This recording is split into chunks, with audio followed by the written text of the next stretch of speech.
উত্তর দিতে পারবো।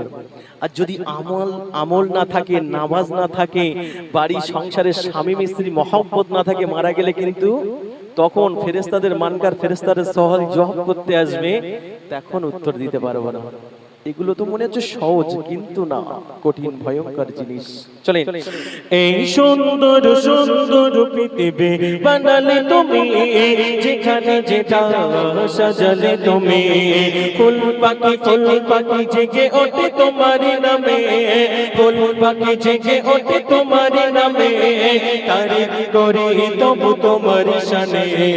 ও আল্লাহ মাশাআল্লাহ সুবহানাল্লাহ, তুমি রহমান। আল্লাহ মাশাআল্লাহ সুবহানাল্লাহ, তুমি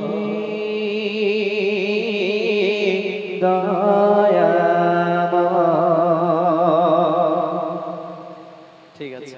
এবার আমি একটা আমার আম্মা জানদের গজল শোনাবো। অনেক গজল বাকি আছে। বাবরি মসজিদ নিয়ে গজল হবে তো বাবা? বাবরি মসজিদ আছে, হচ্ছে কারা কারা খুশি হাত তুলে বলেন তো দেখি।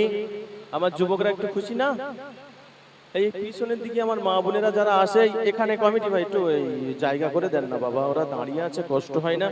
আমার মা বোনেরা কোথায় যেতে পারে না, বাড়ির ধারে একটু জলসা হলে আর গজল হলে ওরা কি তাও ভাই কি পর্দার সাথে বসতে হয়, মনে করে অনেকের কষ্ট হয়, কিন্তু কি করবে বলো? তা চলেন গজল একটা শোনাবো ইনশাআল্লাহ, মন দিয়ে শুনতে হবে।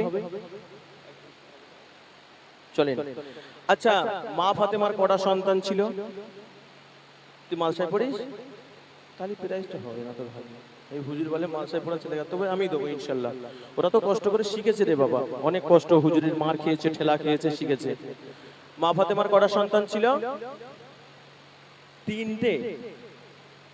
আচ্ছা, সেই দুটো সন্তানের নাম কি ছিল? কে আগে বলেছে হাত তোলো?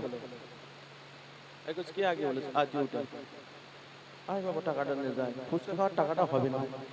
এই হ্যাপি বার্থডে না কি জ্যাকেট পরেছি বাবা? মাশাআল্লাহ, এখানকার সত্যি কমিটি ভাইরা অসংখ্য ধন্যবাদ। আমি ইনশাআল্লাহ একদম মন ভরে অনুষ্ঠান করে দিয়ে যাব। বলছি এটা কি লেখা রয়েছে বলে দাও। Happy day. তার মানে কি করছি? সুন্দর দিন। সবগুলো শুধু হেভি সন্তান বল দিনি। মাশাআল্লাহ, তুই তাহলে হ্যাপি বার্থডে পড়েছি। আচ্ছা, মা ফাতেমার দুটো সন্তানের নাম কি ছিল? কি? হাসান ও হোসেন। ব্যাটারি পাল্টাতে হবে।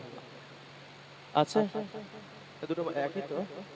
হ্যালো হ্যালো, ওটা চেঞ্জ করে নাও। তাহলে নাম কি আর একটু সবাই শুনবে। হাসান ও হোসেন।